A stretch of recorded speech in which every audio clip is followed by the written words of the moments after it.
There are those who would prefer that we not hold this news conference here today. They feel uncomfortable that we show what is really happening inside Iran.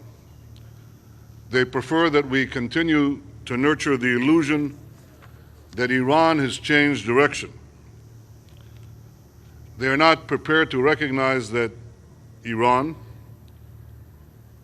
a brutal regime, has not abandoned its deep involvement in terrorism, its systematic efforts to undermine peace and security throughout the Middle East, and its ambition to destroy the State of Israel.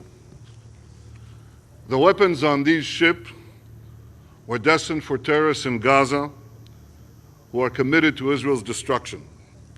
The goal was to have these weapons rain down on the heads of Israel's citizens. The ship was organized by Iran, dispatched by Iran, financed by Iran. The missiles were loaded by Iran in Iran. Now, as usual, Iran denies these facts. In fact, its foreign minister calls these facts failed lies. But it's Iran who's lying. Our intelligence services exposed the ship's wayward route and Iran's efforts to disguise it. They exposed the ship's deadly cargo and its intended destination. I appreciate the close cooperation of the intelligence services of the United States that have verified all these facts. The forged bill of lading that was presented to you here proves how Iran tried to disguise the loading of the weapons contained in the ship.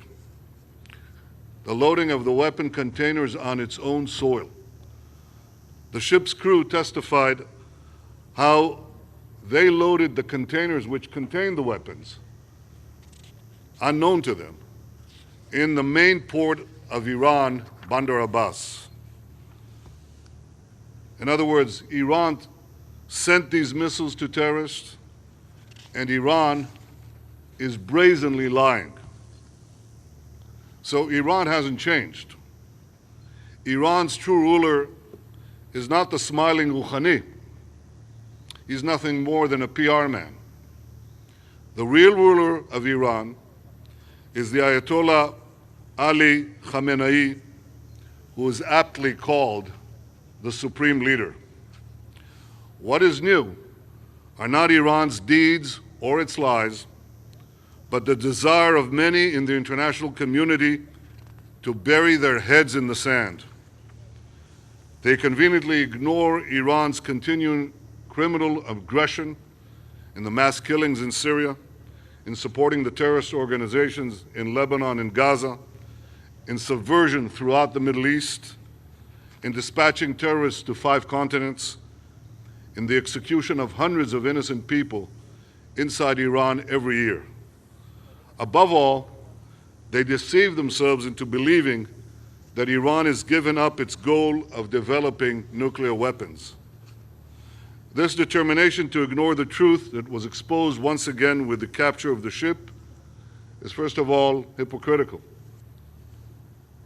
I said a moment ago that at most I heard a few faint condemnations of Iran from the international community after we intercepted this murderous shipment. We even saw representatives of the world powers shaking hands and smiling with the heads of Iran's regime. At the same time, we were unloading these missiles here in Eilat. And by contrast, if we build some apartment or some balcony in the neighborhood of Jerusalem, we hear a chorus of vociferous international condemnations against the State of Israel. This is not only farcical, it's dangerous, because the willingness to ignore Iran's real policies is highly irresponsible. Just as Iran hid its deadly missiles in the belly of the ship, Iran is hiding its actions and its intentions and many of its key installations for developing nuclear weapons. Does anyone truly believe that Iran has given up its plans to develop nuclear weapons or long-range ballistic missiles that are capable of carrying nuclear warheads to Europe and the United States. The missiles that we uncovered today were intended to strike at the citizens of Israel. The intercontinental ballistic missiles that Iran is developing are intended to strike at the citizens of the West. Well, come to think of it, Iran might not need ICBMs. Just as they concealed these weapons in containers on this ship, they could tomorrow conceal in other containers the ultimate weapon, nuclear weapons, which they could ship to any port in the world. So my message today is simple. Those engaged in self-deception must awaken from their slumber. We cannot allow Iran to have the capability to produce nuclear weapons. Today, Israel thwarted the danger to its people.